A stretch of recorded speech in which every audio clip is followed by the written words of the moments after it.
Hello সবাইকে। আচ্ছা, আমার নাম হচ্ছে নাইমুল হাসান নাইম। আমি বর্তমানে চট্টগ্রাম প্রকৌশল ও প্রযুক্তি বিশ্ববিদ্যালয় চুয়েটে পড়াশোনা করতেছি, থার্ড ইয়ারে। আচ্ছা, আমি প্রবাবলি তোমাদের ম্যাথ অ্যান্ড হায়ার ম্যাথের ইনস্ট্রাক্টর হতে যাচ্ছি। আজকে আমাদের ফার্স্ট ক্লাসে আমরা আসলে ত্রিকোণমিতি আলোচনা করব।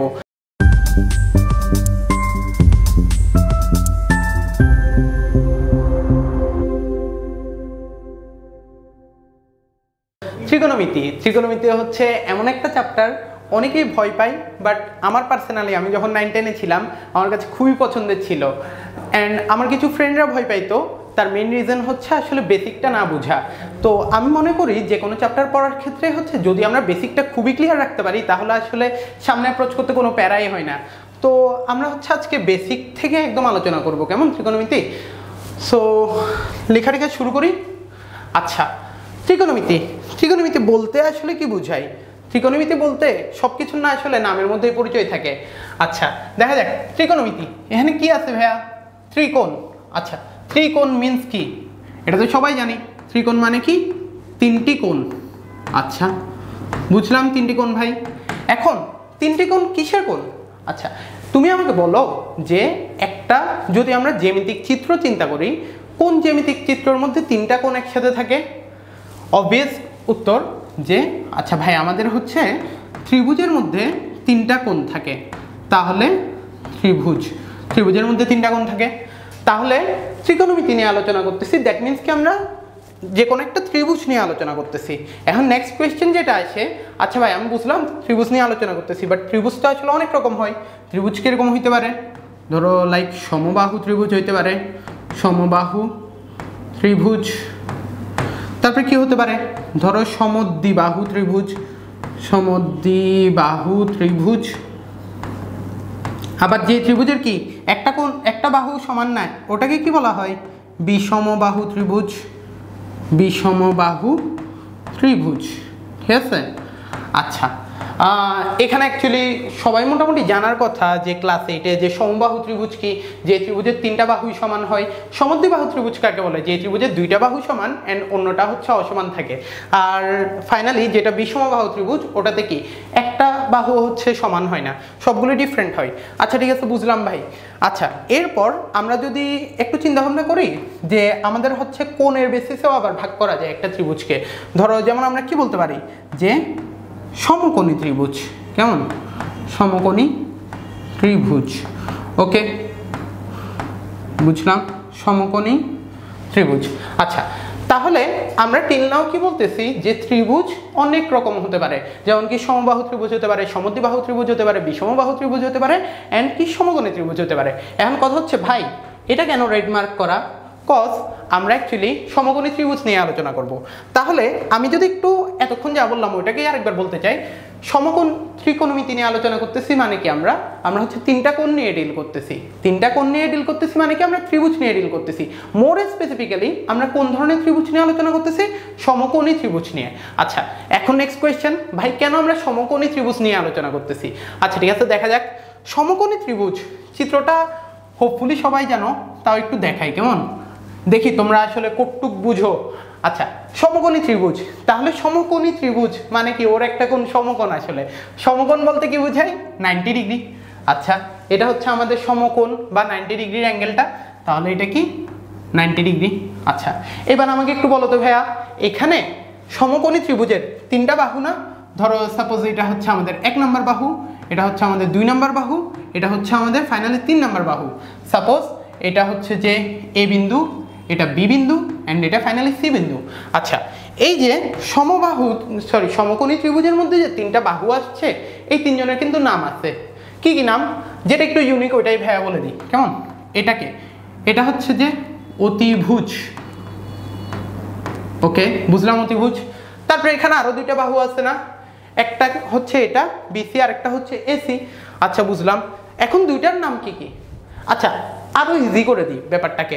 এখানে একটা হচ্ছে লম্ব আর একটা ভূমি। কোনটা লম্ব কোনটা ভূমি? তোমাদের মধ্যে বেশিরভাগই চিন্তা করবে কি ভাই এটা হইতেছে লম্ব আর এটা কি ভূমি। কেন এটা লম্ব এটা ভূমি? খুব সিম্পল অ্যান্সার যে ভাই এটা দাঁড়ায় আছে আর এটা শুয়ে আছে, এই জন্য ওটা লম্ব এটা ভূমি না। আমাদের কনসেপ্টের ফার্স্ট ভুল, ত্রিকোণমিতির কনসেপ্টের ফার্স্ট ভুলটা হয় আমাদের এখান থেকেই, যে আমরা আসলে বুঝি না যে এটাও তো লম্ব হতে পারে, এটাও কিন্তু ভূমি হতে পারে। আসলে লম্ব এবং ভূমি চেঞ্জ হচ্ছে কার বেসিসে? দেখেন তো আমাকে সমকোণী ত্রিভুজের মধ্যে একটা কোণ তো দেওয়া আছে 90 ডিগ্রি, বাকি দুটা কোণ কি দেওয়া আছে? এই দুটা কোণ যে কোনো কিছুই হতে পারে। ধরো কথার কথা আমার কাছে আরেকটা কোণ দেওয়া আছে, এটা কেমন? থেটা। থেটা এর অপোজিট বাহু অলওয়েজ কি হয়? লম্ব, লম্ব হয়। আর দেখেন তো একটা ত্রিভুজ থেটা এর অপোজিটটা কি? লম্ব। থিটার সাথে লাগানো অন্য বাহুটা কি? এটা না এসি। এটার নাম কি বলবো আমরা ভাইয়া? এটার নাম বলবো ভূমি। আচ্ছা ঠিক আছে, বুঝলাম। এখন তাহলে আবার জিজ্ঞেস করি, কেমন? আবার জানতে চাই আমরা যে ভাই এ হচ্ছে আমাদের সমকোণী ত্রিভুজ, বুঝছি? হ্যাঁ ভাই বুঝছি। কেন সমকোণী ত্রিভুজ? কজ এটা হচ্ছে কত? 90 ডিগ্রি। আচ্ছা তারপর কি? আমরা তো এটা জানি, এটা কি হয়? এটা হয় অতিভুজ। এটা কি হয়? আর এটা কি হয়? ঠিক আছে। আচ্ছা একটু দুইটার মধ্যে ডিফারেন্সিয়েটারটা দেখাই। ধরেন এটা কি? এটা তো আমি জানি যে অতিভুজ। আর এটা কি? ধরেন আমি বললাম কি, এবার এটা হচ্ছে ধরো আমাদের গিভেন অ্যাঙ্গেল যেটা থেটা, থেটাটা ধরো এখানে আছে, তাহলে কি 90 ডিগ্রি এর অপোজিট বাহু অতিভুজ হয়েছে, প্যারাই নাই, সবসময় ফিক্স ব্যাপারটা। আর এবার আমাদের থেটাটা আছে এখানে, থেটার অপোজিট বাহুকে ভাইয়া, থেটার অপোজিট বাহুকে বলে লম্ব। থেটার সাথে লাগানো অবশিষ্ট বাহুকে কি বলে? অবশিষ্ট বাহুকে বলে ভূমি। কথা ক্লিয়ার আমি যা বলছি? আচ্ছা একটু যদি আমি পুরাটাকে দুইটার মধ্যে একটু আবার দেখাতে চাই ব্যাপারটা, যে আমাদের এই একটা ত্রিভুজের চিত্র, এই একটা ত্রিভুজের চিত্র, দোনোটা না দেখতে একদম সেম সেম, বাট দেখা যাচ্ছে কি দোনোটার মধ্যে অতিভুজ যে জায়গায় আছে ওটা সেম, বাট একজনের ক্ষেত্রে কি দাঁড়ানোটা লম্ব, শোয়াটা ভূমি। নিচের চিত্রের জন্য কি শোয়াটা লম্ব, দাঁড়ানোটা ভূমি। কেন এই চেঞ্জটা হয়েছে? কজ আমাদের থেটার পজিশনটা, তাহলে এই চিত্রে কি থেটার পজিশন উপরে, এই চিত্রে থেটার পজিশন নিচে। তাহলে আমি একটু দোনটাকে পুরো ব্যাপারটাকে একটু সামারাইজ করে লিখি, কেমন? যে একটা সমকোণী ত্রিভুজ আছে, সাপোজ এটা হচ্ছে আমাদের সমকোণী ত্রিভুজটা, ধরো এটা এ, এটা বি অ্যান্ড এটা ফাইনালি আমাদের সি। আচ্ছা এটা যদি সমকোণী ত্রিভুজ হয়, এটা তো অবভিয়াস কথা যে এটা হচ্ছে 90 ডিগ্রি। ধরো আমাদের গিভেন অ্যাঙ্গেল হচ্ছে এটা থেটা। থেটা কি? যে কোনো একটা সূক্ষ্মকোণ হতে পারে থেটা, ঠিক আছে। এখন সূক্ষ্মকোণ কি? সূক্ষ্মকোণ হচ্ছে বেসিক্যালি 90 ডিগ্রি বা 90 ডিগ্রির থেকে ছোট যে কোনো কোণকেই সূক্ষ্মকোণ বলে। আচ্ছা তাহলে আরেকটা কথা বলি, যে আমরা যেহেতু সূক্ষ্মকোণ বলতেছি, কেন সূক্ষ্মকোণ বলতেছি? এটা কেন স্থূলকোণ বলতেছি না? কজ একটা ত্রিভুজের তিন কোণের সমষ্টি কত হতে পারে? 180 ডিগ্রি হতে পারে। এখানে সমকোণী ত্রিভুজের জন্য একটা 90 ডিগ্রি জানি আমরা, তাহলে বাকি দুইটার যোগফল কি 90 হতে হবে না? তার মানে কি এই দোনোজনই তো ইন্ডিভিজুয়ালি কি হবে 90 ডিগ্রি থেকে ছোট হবে। তাহলে আচ্ছা যাই হোক, এই সূক্ষ্মকোণের ব্যাপারটা গেল। আমি একটু আগের পেজে যা পড়াইলাম না ওটা একটু লিখি। অতিভুজ, সমকোণী ত্রিভুজের জন্য অতিভুজ কাকে বলে? একটু সরি, আচ্ছা অতিভুজ আর লম্ব কাকে বলে, অ্যান্ড ফাইনালি কি আমাদের ভূমি কাকে বলে? আচ্ছা দেখি অতিভুজ কি, লম্ব কি, আর ভূমি কি। অতিভুজ, অতিভুজ হচ্ছে সমকোণ, সমকোণ মানে কি 90 ডিগ্রি, সমকোণ বা 90 ডিগ্রি এর বিপরীত বাহু, সমকোণ বা 90 ডিগ্রি এর বিপরীত বাহুকে কি বলে ভাইয়া? অতিভুজ বলে। লম্ব কাকে বলে? যে কোনো একটা প্রদত্ত কোণ দেওয়া আছে না আমাদের কাছে, দেখেন একটা 90 ডিগ্রি দেওয়া আছে, আরেকটা কোণ কি হিসেবে দেওয়া আছে? থেটা হিসেবে দেওয়া আছে। তাহলে আমরা বলতে পারি না প্রদত্ত কোণ, কোনটাকে কি দিছি ভাইয়া? থেটা। থেটা এর বিপরীত কোণ, বিপরীত কোণ, বিপরীত কোণকে কি বলে? লম্ব বলে। আর ভূমি কাকে বলে? ফাইনালি প্রদত্ত কোণ। প্রদত্ত কোণ কোনটা ভাইয়া? থেটা। থেটা সংলগ্ন অবশিষ্ট বাহু, অবশিষ্ট বাহু। কথা কি বুঝছি আমরা? যে তাহলে আমরা এতক্ষণ কি কি বললাম, যে আমাদের এই যে একটু আগের পেজেই যাই, একটু ফার্স্টে থেকে রিক্যাপ দিই, যে আমরা ত্রিকোণমিতি নিয়ে আলোচনা করব। ত্রিকোণমিতি মানে কি? যেখানে তিনটা কোণ আছে, তিনটা কোণ কোন ত্রিভুজের কোন মানে অঙ্কনের মধ্যে থাকে, তিনটা কোণ থাকতে পারে ত্রিভুজের মধ্যে। এখন ত্রিভুজটা আসলে অনেক রকম হতে পারে, কিরকম? সমবাহু হতে পারে, সমদ্বিবাহু হতে পারে, বিষমবাহু হতে পারে, সমকোণী হতে পারে, হাবি জাবি অনেক কিছুই হতে পারে। সামনে গিয়ে আমরা জানবো আসলে, যখন জ্যামিতির জন্য ডেডিকেটেড ক্লাস থাকবে তখন গিয়ে আমরা আসলে ত্রিভুজ নিয়ে আরো অনেক ডিটেলসে জানবো। এখন আমাদের মেইন আলোচ্য বিষয় কি? সমকোণী ত্রিভুজ। এখন সমকোণী ত্রিভুজের লম্ব আর ভূমি এই দুটাতেই আমাদের ফার্স্ট কনফিউশনটা অ্যারাইজ হয় যে কোনটা লম্ব আর কোনটা ভূমি, এই জিনিসটা আমরা বুঝি না। আমরা মনে করি কি যেটা দাঁড়ায় আছে ওটা হচ্ছে লম্ব, যেটা শুয়ে আছে ওটাকে ভূমি। অতিভুজ তো সবাই চিনি, ওটা নিয়ে আর কিছু বললাম না। তো এইটার যে কনফিউশনটা ওইটাকে যদি আমি একবারে ক্লিয়ার করতে যাই, আমার অলওয়েজ এই জিনিসটা মাথায় রাখা লাগবে যে কোনো একটা সমকোণী ত্রিভুজ দেওয়া আছে আমার কাছে, সাপোজ এ বি সি, এটার 90 ডিগ্রি এটা, আরেকটা কি প্রদত্ত কোণ হচ্ছে থিটা। তাহলে আমি কি বলতে পারবো অতিভুজ কাকে বলে? সমকোণ বা 90 ডিগ্রি, মানে কি এটা এটার বিপরীত বাহু। বিপরীত বাহু এটা না ভাইয়া? এই যে এই বিপরীত বাহুকে কি বলতেছে? অতিভুজ বলতেছি আমরা। আচ্ছা, থিটা প্রদত্ত কোণ থিটা এর অপোজিট বাহু, মানে কি বিপরীত বাহুকে কি বলতেছে? এই যে লম্ব বলতেছে। থিটা সংলগ্ন অবশিষ্ট বাহু, মানে কি এই দুইটা বাহুর তো নামকরণ হয়ে গেছে, অবশিষ্ট বাহুকে ও না, ওর নাম কি? ভূমি। ওকে, তাহলে আমাদের কি ওই জিনিসটা ক্লিয়ার যে আগের পেজে আমি যেটা করলাম, যে ধরেন আমার কাছে এবার হচ্ছে গিভেন অ্যাঙ্গেল থিটা এটা কেমন 90 ডিগ্রি এটা, তাহলে বলেন তো এখানে কাহিনী কি হয়েছে? 90 ডিগ্রি এটা না? 90 ডিগ্রির বিপরীত বাহুকে আমরা কি বলি? অতিভুজ। অতিভুজ। থিটা না আমাদের গিভেন অ্যাঙ্গেল, গিভেন অ্যাঙ্গেলের অপোজিট বাহু, থিটার অপোজিট বাহুকে কি বলে? লম্ব। থিটা সংলগ্ন আরেকটা অবশিষ্ট বাহুকে কি বলে? ভূমি।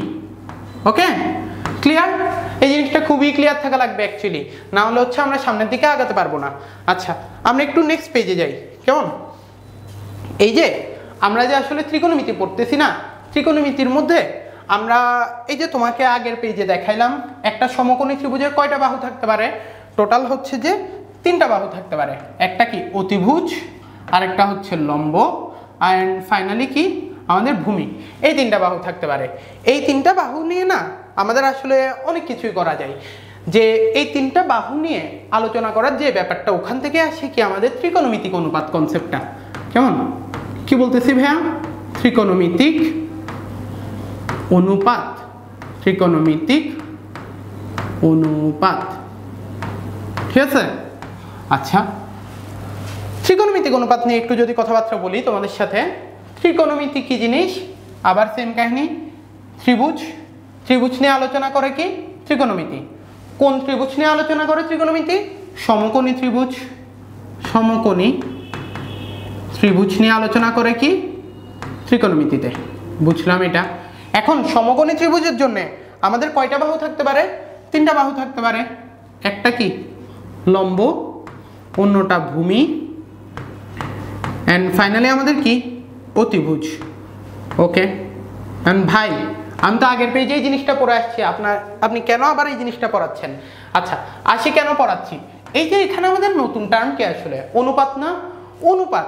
অনুপাত কি জিনিস আসলে? সোজা ভাষায় যেটা আমরা ছোটবেলা থেকে শিখছি, ভগ্নাংশ আমরা জানি না সবাই। আমি বলতেছি কি ত্রিকোণমিতি মানে হচ্ছে আসলে ভগ্নাংশ। সোজা কথা, অনুপাত মানে হচ্ছে ভগ্নাংশ। বুঝলাম ভাই? ভগ্নাংশ। ভগ্নাংশ কিরকম হয়? ধরো কথা আমার এক্স আর ওয়াই এর ভগ্নাংশ লিখতে হবে। আমি এটাকে কিভাবে লিখতে পারবো? এক্স ওয়াই, এটা লিখতে পারবো না? এখানে দেখেন তো ভগ্নাংশের উপরে যে জিনিসটা থাকে এটাকে আমরা কি নাম দিই? লব। আর ভগ্নাংশের নিচে যে জিনিসটা থাকে ওটাকে কি নাম দিই? হর। ওকে, বুঝলাম। এখন লব আর হর এটা তো জানি ভাই, কেন এটা নিয়ে কথাবার্তা বলতেছেন? কজ আমরা একটু দেখি পুরা টপিকটা কি। ত্রিকোণমিতি মানে তো সমকোণী ত্রিভুজ, এটা আমরা আগের পেজে পড়ে আসছি। অনুপাত মানে হচ্ছে ভগ্নাংশ, সামথিং ডিভাইডেড বাই সামথিং, মানে কি লবে কেউ একজন থাকবে, হরে কেউ একজন থাকবে। পুরা টপিকটা কি? ত্রিকোণমিতিক অনুপাত না? তার মানে কি আসলে আমরা এই যে ত্রিকোণমিতির মধ্যে টোটাল 3টা বাহু পাইছি না? লম্ব, ভূমি, অতিভুজ। এই লব এবং হরের জায়গায় এই 3টা বাহুর যে কোনো একজন একজন করে থাকতে পারে। এইটার ফলে যে আমরা ভগ্নাংশগুলো পাবো ওগুলো কি বলতেছি আমরা বলতেছি কি? ত্রিকোণমিতিক অনুপাত। দেখা যাক আমাদের কাছে আসলে কি কি বাহু আছে এখন। লম্ব, ভূমি অ্যান্ড কি আছে? অতিভুজ। আচ্ছা, একটা কাজ করি, আমরা তো আসলে শিখতেছি কি ভাই? অনুপাত। অনুপাত কি? ভগ্নাংশ। ভগ্নাংশ কি? যার সরি অ্যাকচুয়ালি আচ্ছা, ভগ্নাংশ কি? যার হচ্ছে লবে কিছু একটা থাকবে এবং হরে কিছু একটা থাকবে, ঠিক আছে? আচ্ছা, তাহলে একটু সামনের দিকেই যাই, যে আসলে আমাদের লবে আর হরে কি কি থাকতে পারে। ধরো কথা, আমার যে লম্বটা আছে না, লম্বটা উপরে আছে, নিচে কি আছে? অতিভুজ আছে। কেমন? উপরে লম্ব, নিচে অতিভুজ আছে। তারপরে আমাদের ধরো এরকমও থাকতে পারে না, উপরে ভূমি আছে, নিচে কি আছে ভাইয়া? অতিভুজ আছে। যে কোনো কিছুই দিতে পারো, তোমাদের ইচ্ছা। তারপরে কি? উপরে হচ্ছে লম্ব আছে, আর নিচে কি আছে ভাইয়া? ভূমি আছে। আচ্ছা, আমি এই তিনভাবে সাজাইলাম, আমার মন চাইছে ওই জন্য, ঠিক আছে? এখন এই যে আমি যে সাজাইলাম না তিনভাবে, উপরে লম্ব, নিচে অতিভুজ, এটাকে আমরা কিভাবে করে পড়বো? লম্ব বাই অতিভুজ, ভূমি বাই অতিভুজ, লম্ব বাই ভূমি। এই যে আমি তিনটা যে অনুপাত লিখলাম না, এই তিনটা অনুপাতের কিছু নাম আছে। দেখা যাক, এই অনুপাতটাকে কি বলে জানো? সাইন। কি বলে? সাইন অনুপাত। এই অনুপাতটাকে কি বলে? কস। এবং লাস্ট অনুপাতটাকে কি বলে? টেন। আচ্ছা ঠিক আছে, অনুপাত হচ্ছে, আচ্ছা তোমাদেরকে একটু একটা কোয়েশ্চেন জিজ্ঞেস করি, কেমন? ভ্যা না লিখে, এই যে আমরা যে লম্ব, ভূমি এইসব টেসব লিখলাম না, আমরা তো যে কোনো সমকোণী ত্রিভুজের জন্য অতিভুজ আগে থেকেই চিনি। লম্ব আর ভূমি চেনার জন্য আমার কি মাস্ট? থেটাটা মাস্ট না? একটা কোণ দেয়া থাকা লাগবে না? থেটা। দেখেন তো, এই যে আমি আগের পেজগুলোতে কিন্তু এটা নিয়ে আলোচনা করছি যে লম্ব আর ভূমি চেনার জন্য আমার কি নিয়ে চেনা লাগবে? এই যে গিভেন অ্যাঙ্গেল থেটাটা দেওয়া থাকা লাগবে। তাহলে কি আমরা এগুলো তো আলোচনা করে আসলাম, এই পেজে আমরা কি বলতেছি? লম্ব, ভূমি, অতিভুজ সবাইকে কাজে লাগায় তিনটা অনুপাত বের করলাম না? এখানে লম্ব কোনটা আমি জানি একটা ত্রিভুজের জন্য, জানার জন্য আমার কি জানা লাগবে? আগে গিভেন অ্যাঙ্গেল থেটাটা জানা লাগবে না? ওটার রেসপেক্টে আমরা বলতে পারি কি? শুধু সাইন না, সাইনের পর একটা থেটা, কজের পর থেটা, টেনের পর থেটা। ভাইয়া যেটা বুঝাইতে চাচ্ছি যে লম্ব বাই অতিভুজ এই অনুপাতটাকে, এই ত্রিকোণমিতিক অনুপাতটাকে কি বলে? Sine theta. ভূমি বাই অতিভুজ এই ত্রিকোণমিতিক অনুপাতকে কি বলে? Cos theta. ফাইনালি লম্ব ডিভাইডেড বাই ভূমি এই ত্রিকোণমিতিক অনুপাতকে কি বলে ভাইয়া? Ten theta. আচ্ছা ঠিক আছে, বুঝলাম। আচ্ছা, এখন ভাই একটা কোয়েশ্চেন জিজ্ঞেস করি, যে ভাই আমার এই যে লম্ব যেরকম উপরে আছে, অতিভুজ নিচে আছে, আমি এটাকে উল্টাই দিই না? প্যারা আছে? আমি এটাকে উল্টাই লিখি, কেমন? ধরো আমি এটাকে লিখতেছি কি? অতিভুজ লিখতেছি উপরে, আর আমাদের কি লম্বটা লিখতেছি নিচে। আচ্ছা বুঝলাম। তারপরে কি এখান দেখেন তো, উপরে কে আছে? ভূমি, নিচে আছে অতিভুজ। আমি এটাকে উল্টাই লিখি, কেমন? আমার মন চাইছে তাই আমি লিখি। একটু পরে আসলে বুঝতে পারবে কেন ভাইয়া কি কি করলাম। উপরে আছে অতিভুজ, নিচে আছে ভূমি, প্যারাই নেই। লাস্টে আমরা যেটা টেন থেটা পড়ছিলাম না, ওটার জন্য কি কি পড়ছিলাম? উপরে লম্ব, নিচে ভূমি, এটাকে আমি উল্টাই দিই, কেমন? তাহলে কি উপরে দিই ভূমি আর নিচে দিই লম্ব। ওকে ভাইয়া বুঝলাম। তাহলে আমরা একটু চিন্তা ভাবনা করি যে এই যে আমরা লম্ব উপরে ছিল, নিচে অতিভুজ ছিল, এই জিনিসটাকে উল্টাই দিছি না? উল্টাই দিলে আমরা কি পাইছি? যে উপরে অতিভুজ, নিচে লম্ব। এটা আসলে কেমনে পাইছি? আমি সাইন থেটাকে উল্টাই দেওয়ার মাধ্যমে না? তাহলে কি সাইন থেটাকে উল্টাই দেওয়ার মাধ্যমে আমি কি লিখতে পারি? 1 বাই সাইন থেটা। অতিভুজ বাই ভূমি আমরা আগে কি পড়ছি? ভূমি বাই অতিভুজ, এটা পাইছিলাম না? এটাকে উল্টাই দিছিলাম। উল্টাইছি মানে কি? 1 বাই কস থেটা করছিলাম। আচ্ছা, টেন থেটার জন্য কি পড়ছিলাম ভাইয়া? লম্ব বাই ভূমি। এটাকে যখন উল্টাইছি আমরা কি পাইছি? ভূমি বাই লম্ব পাইছি না?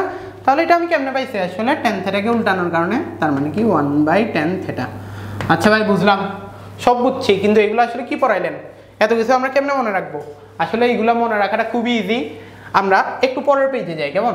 জিনিসটাকে দেখি, যে জিনিসটাকে হচ্ছে যে আরেকটু মানে ওভারঅল কেমনে মনে রাখা যায় একটু পড়ি।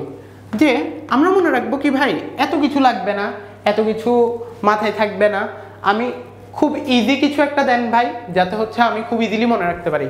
আচ্ছা ঠিক আছে, তাহলে আমরা মনে রাখবো কি সাইন কস ট্যান লতি ভূতি লঘু। ঠিক আছে, কি বললাম ভাইয়া? সাইন কস ট্যান লতি ভূতি লঘু। আমার সাথে কয়েকবার বলেন, সাইন কস ট্যান লতি ভূতি লঘু, সাইন কস ট্যান লতি ভূতি লঘু, and finally sign cos tan লতি ভূতি লঘু। আচ্ছা, এখন ভাই এটা কি পড়াইলাম যে সাইন বলতে কি আমরা লতি বলতেছি না? লতির দেখেন তো প্রথম অক্ষরটা কি ল, এরপর কি আছে তি। ল বলতে আমরা বুঝতেছি কি এটা হচ্ছে লম্ব। আচ্ছা, লম্ব। পরে তি আছে না? তি মানে কি অতিভুজ। ঠিক আছে, তাহলে কি এখন আর ব্যাপারটা ইজি হয়ে গেল না? কস থিটার জন্য কি পড়ছিলাম? দেখেন ভূতি লিখছি না, তার মানে কি আমরা বলতে পারি উপরে ভূমি, নিচে কে অতিভুজ। অতিভুজ। আচ্ছা, লাস্টে ট্যানের জন্য কি লিখছি? লঘু। তার মানে কি ল দিয়ে হচ্ছে উপরে লম্ব, আর ভূ দিয়ে কি নিচে লিখতেছি ভূমি। কথাটা কি ক্লিয়ার ভাইয়া? তাহলে আমরা আগের টপিকটাকে যদি সামারাইজ করতে চাই, সাইন কস ট্যান এগুলার অনুপাত মানে উপরে কে থাকবে নিচে কে থাকবে, এই জিনিসটা মনে রাখার জন্য খুব ইজি একটা নেমোনিক আছে। এই নেমোনিক বা ছন্দ আছে, এটাকে কি বলে? যেমন লতি, সাইনের জন্য লতি, কজের জন্য ভূতি, ট্যানের জন্য লঘু। তাহলে কি আমরা এইভাবে করে 5 বার বলবো, জাস্ট 5 বার বললে আসলে মুখস্থ হয়ে যাবে এটা। সাইন কস ট্যান লতি ভূতি লঘু, সাইন কস ট্যান লতি ভূতি লঘু, সাইন কস ট্যান লতি ভূতি লঘু, অ্যান্ড আর 2 বার আপনারাই বলে ফেলবেন। তাহলে কি এটা আসলে মনে থাকবে যে সাইন বলতে কি লতি, লতি মানে কি লম্ব ডিভাইডেড বাই অতিভুজ। কস দিয়ে কি ভূতি না, তাহলে কি উপরে ভূমি নিচে অতিভুজ। আর কি ট্যান দিয়ে কি লঘু না, উপরে লম্ব নিচে হচ্ছে ভূমি। আচ্ছা, বুঝলাম। এখন ভাই আসলে আপনি তো আগের পেজে আরও কিছু জিনিস শিখাইছিলেন যে এই জিনিসটা তাহলে কোত্থেকে আসছে? আচ্ছা, আসি। আমরা এই যে বললাম না সাইন কস ট্যান লতি ভূতি লঘু, সাইনকে যদি আমরা উল্টাই দিই, মানে আমি আগের পেজে যেটা লিখলাম, সাইনকে যদি উল্টাই দিই 1/sin থিটা, এটার একটা নাম আছে। কসকে যদি উল্টাই দিই, অর্থাৎ কি 1/cos থিটা, এটারও একটা নাম আছে। ট্যানকে যদি উল্টাই 1/tan থিটা, এরও একটা নাম আছে। দেখি আমরা নামগুলো আসলে কি বেশি কঠিন নাকি একটু দেখি। সাইনকে উল্টাই দিলে আমরা কি পাবো? Cosec theta. সাইন থিটার উল্টাকে কোসেক থিটা। তাহলে কস থিটার উল্টাকে, সরি একটু, হ্যাঁ, আচ্ছা, আমাদের কস থিটার উল্টাটাকে, আচ্ছা কস থিটার উল্টা এটাকে বলবো আমরা সেক থিটা। তারপরে ট্যান থিটার উল্টাকে কি বলবো আমরা? কট থিটা। কট থিটা। তাহলে আমরা একটু জিনিসপাতি দেখি কেমন, যে এটা আমি লিখবো না, এটা তোমরাই বলবা। আর মোস্ট ইম্পর্টেন্টলি তোমরা হচ্ছে ক্লাসের না এইসব জিনিসপাতি লেখার দরকার নাই। ক্লাসের নিচে হচ্ছে ড্রাইভ লিঙ্ক দেওয়া থাকবে, ড্রাইভ লিঙ্কে ভাইয়া খুব সুন্দর করে হচ্ছে নোট বানাই দিছি আর কি, যাতে জিনিসপাতি ভাইয়া তো আসলে লেখাটা অত বেশি সুন্দর না, তো তোমরা হচ্ছে নোট দেখলে আসলে আরও ক্লিয়ারলি বুঝতে পারবে। আচ্ছা, একটু দেখি কেমন। কোসেক থিটা মানে কি? এটা কি সাইন থিটার উল্টা না? সাইন থিটা কি ছিল? লতি ছিল না? লতি মানে কি লম্ব ডিভাইডেড বাই অতিভুজ। কোসেক থিটা কি সাইন থিটার উল্টা। তাহলে কি অতিভুজ যাবে উপরে, লম্ব আসবে নিচে। আচ্ছা দেখি, তাহলে আমাদের উপরে কে অতিভুজ আর নিচে কে লম্ব, বুঝলাম। সেক থিটা কে? সেক থিটা হচ্ছে কস থিটার অপোজিট। কস থিটা কি পড়ছিলাম? সাইন কস ট্যান লতি ভূতি লঘু না? ভূতি পড়ছিলাম। এর জন্য আমরা কি কসের জন্য ভূতি পড়ছিলাম, মানে কি ভূমি ডিভাইডেড বাই অতিভুজ। এটাকে আমরা উল্টাই দিই কেমন, তাহলে আমাদের কি আসবে? অতিভুজ ডিভাইডেড বাই ভূমি। প্যারায় নাই। লাস্টে আমরা কি পড়ছি? যে ট্যান থিটা। ট্যান থিটা মানে কি লঘু না ভাইয়া? লঘু মানে কি লম্ব ডিভাইডেড বাই ভূমি। উল্টাই দেন, উল্টাইলে আমরা কি পাই? ভূমি ডিভাইডেড বাই লম্ব। ঠিক আছে, তাহলে আমরা অ্যাকচুয়ালি আজকের ক্লাসটাতে কি শিখলাম, যে ভাই একটু একদম ফার্স্ট ক্লাস থেকে রিক্যাপ করে দিই কেমন। আমরা হচ্ছে ত্রিকোণমিতি নিয়ে আলোচনা করতেছিলাম। ত্রিকোণমিতি মানে কি? যেখানে 3টা কোণ নিয়ে আলোচনা করা হয়। 3টা কোণ নিয়ে আলোচনা করে কে? অবভিয়াসলি ত্রিভুজই আলোচনা করে। এখন ত্রিভুজ তো ভাই অনেক রকম হইতে পারে, যেমন কি সমবাহু হইতে পারে, যেমন ধরেন আমাদের কি সমবাহু হইতে পারে, সমদ্বিবাহু হতে পারে, বিষমবাহু হতে পারে, সমকোণী হতে পারে, অনেক কিছু হতে পারে। আমরা যেহেতু ত্রিকোণমিতি পড়তেছি, আমরা স্পেসিফিকলি কোন ত্রিভুজ নিয়ে আলোচনা করতেছি? সমকোণী ত্রিভুজ নিয়ে। এখন সমকোণী ত্রিভুজের মধ্যে আমাদের যেটা ফার্স্ট কনসেপচুয়াল যেটা ঝামেলা, যে আমরা অতিভুজ তো চিনি, লম্ব আর ভূমি চিনি না। লম্ব আর ভূমি ডিপেন্ড করে কার উপর? আমাদের গিভেন অ্যাঙ্গেল থিটার উপর। এই জিনিসটাই হচ্ছে ভাইয়া পরের পেজে লিখছি। একটা সমকোণী ত্রিভুজের অতিভুজ কাকে বলে ভাইয়া? অতিভুজ হচ্ছে আমাদের সমকোণ বা 90 ডিগ্রি এর বিপরীত বাহু। এটা কি সমকোণ বা 90 ডিগ্রি না? এর বিপরীত বাহুকে এটা না এসি, তাহলে আমাদের কি অতিভুজ হচ্ছে ভাইয়া এসি। বুঝলাম। লম্ব কাকে বলে? লম্ব হচ্ছে এই যে একটা প্রদত্ত কোণ আছে না থিটা, থিটা এর অপোজিট বাহু মানে বিপরীত বাহু হচ্ছে লম্ব। কে? এখানে আমাদের এ বি। এটাও বুঝলাম। তাহলে আমাদের ফাইনালি ভূমিকে এই যে গিভেন অ্যাঙ্গেল বা প্রদত্ত কোণ থিটা আছে না, থিটার রেসপেক্টে আমরা তো এটার নামও পাইছি, এটার নামও পাইছি, তাহলে বাকি কে? এটা না বিসি, বিসিটাই হচ্ছে আমাদের লম্ব। এটাকে আমরা সুন্দর করে ম্যাথমেটিক্যালি কিভাবে বলতে পারি? পুরো জিনিসটাকে অতিভুজ হচ্ছে সমকোণ বা 90 ডিগ্রি এর বিপরীত বাহু, লম্ব হচ্ছে প্রদত্ত কোণ থিটা এর বিপরীত বাহু, অ্যান্ড ফাইনালি আমাদের ভূমি কি? প্রদত্ত কোণ থিটা সংলগ্ন অবশিষ্ট বাহু। আচ্ছা, এরপরের পেজে কি পড়াইছি ভাই? অ্যাকচুয়ালি এরপরের পেজে পড়াইলাম কি আমরা আসলে এই যে সরি এখানে প্রবাবলি আচ্ছা এরপরের পেজে পড়াইলাম কি আমরা ত্রিকোণমিতিক অনুপাত নিয়ে আলোচনা করছি। ত্রিকোণমিতিক অনুপাত বোঝার আগে আমরা বুঝি যে অনুপাত কি জিনিস। অনুপাত সোজা কথায় আর কিছুই না ভাই, ভগ্নাংশ। ভগ্নাংশ মানে কি? যার একটা লব থাকবে এবং একটা হর থাকবে। লব কোথায় থাকে? আসলে উপরে যেটা থাকে ওটাকে আমরা কি বলি? লব। নিচে যেটা থাকে ওটাকে কি বলি? আমরা হর বলি। এখন ভাই ত্রিকোণমিতির মধ্যে আমাদের লব, হর, ভগ্নাংশ এসব কেন আসছে? আসলে আমরা ত্রিকোণমিতিক অনুপাত নিয়ে আলোচনা করতেছি। দ্যাট মিনস কি? ত্রিকোণমিতিতে আমরা তিনটা বাহু পাইছিলাম না, লম্ব, ভূমি অ্যান্ড অতিভুজ, এদের অনুপাত নিয়ে আসলে আলোচনা করতেছি।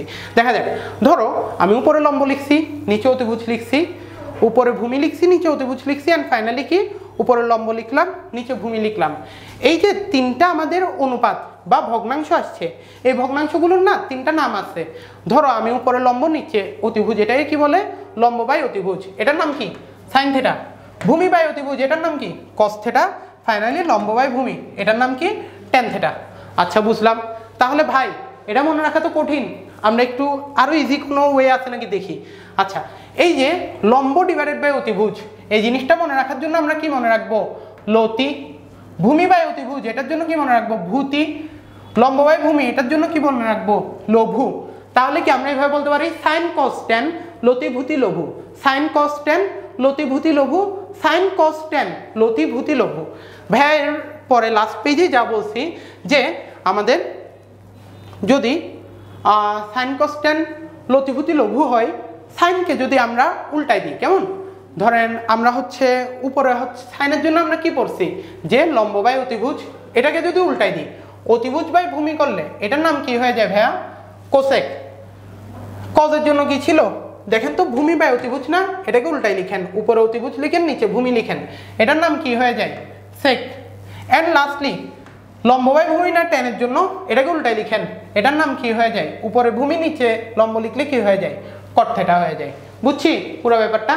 আজকের ক্লাসে আসলে আমরা একদম ত্রিকোণমিতির ফার্স্ট ক্লাস করলাম।